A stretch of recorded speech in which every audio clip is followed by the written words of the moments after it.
Yesterday, Mark read chapter 9 through page 80, the chapter Let Call from the Womb.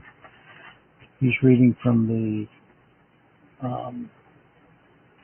But God does not love everyone, but He does love His elect from everlasting to everlasting. Today, he's going to be reading page 81 through the end of the chapter, which is page 87, 81 through 87. And so I'll turn it over to him. Here you go. 81 through 87.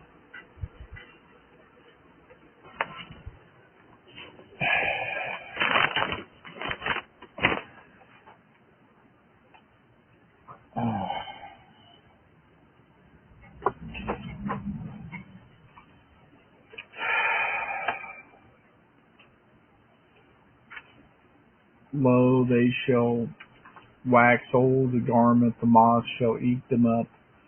Who is among you that feareth the Lord, that obeyeth the voice of his servant, that walketh in darkness and hath no light? Let him trust in the name of the Lord, and stay upon his God.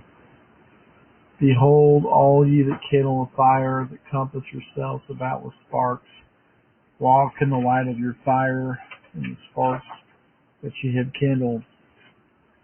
This shall ye have in mine hand. Ye shall lie down in sorrow. Isaiah 52:11. What a marvelous, timely word for all God's people today. Jesus has suffered in our stead. He was a perfect sacrifice that reconciled us to God. He became our righteousness, and we look to Christ as our only hope of eternal salvation. In Isaiah 51, the prophet again shows us that there is no other place for us to rest but the complete work of Christ.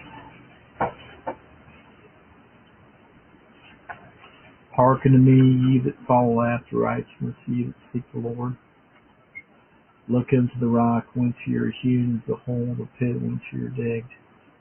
Look unto Abraham your father, and to Sarah that bare you, for I called him alone, and blessed him,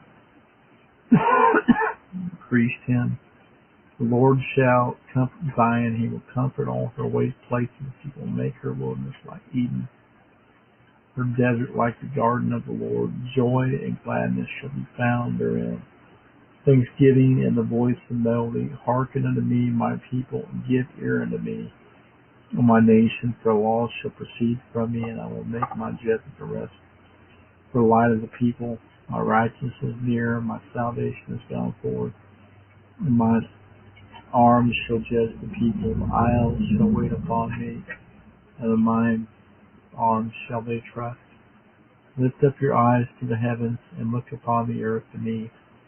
For the heavens shall vanish away like smoke, and the earth shall wax old like a garment. They that dwell therein shall die in like manner.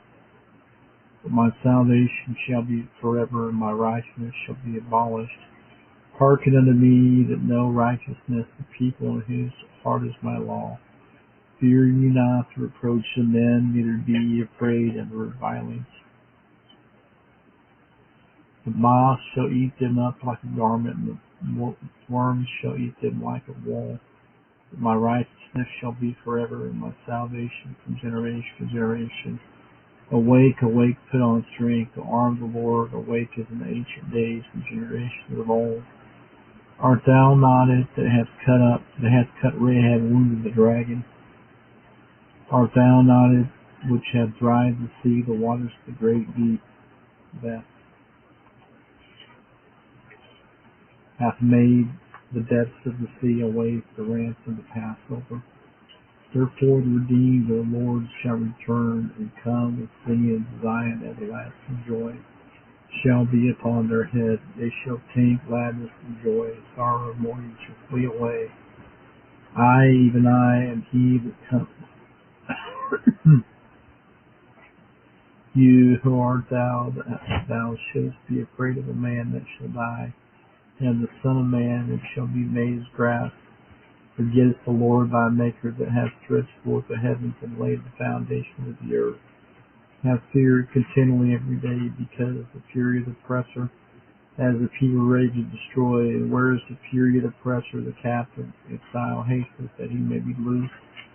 and he should not die in the pit, nor that his bread should fail. But I am the Lord thy God,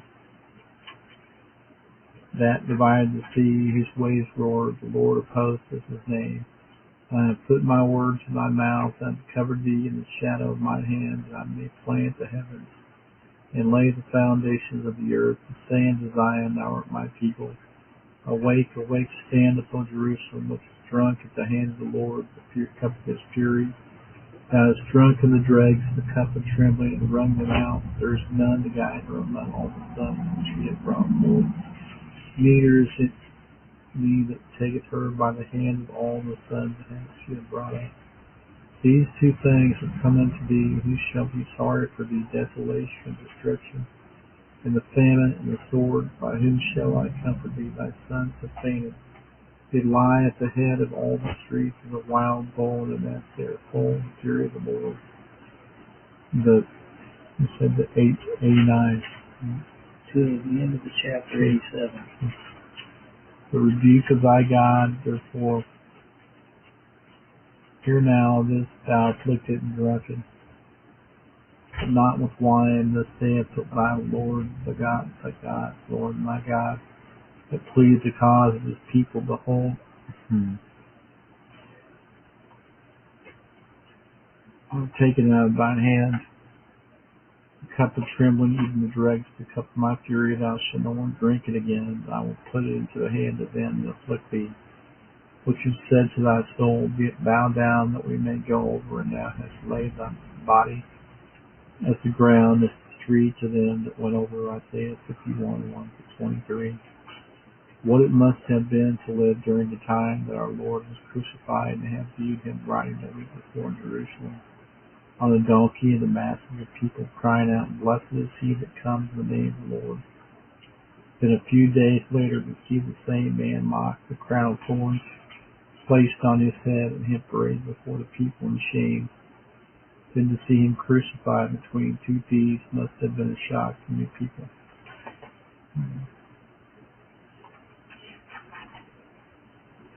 Thank you. Well, tomorrow, or I should say, maybe tomorrow, we'll see, Saturday, we'll continue hopefully in chapter 10 of this book. If anybody would like to copy this book, go to LarryWPhillips.com and go to our contact section and email me a request, and I'll send you a copy of this PDF free. Thank you. Have a good day.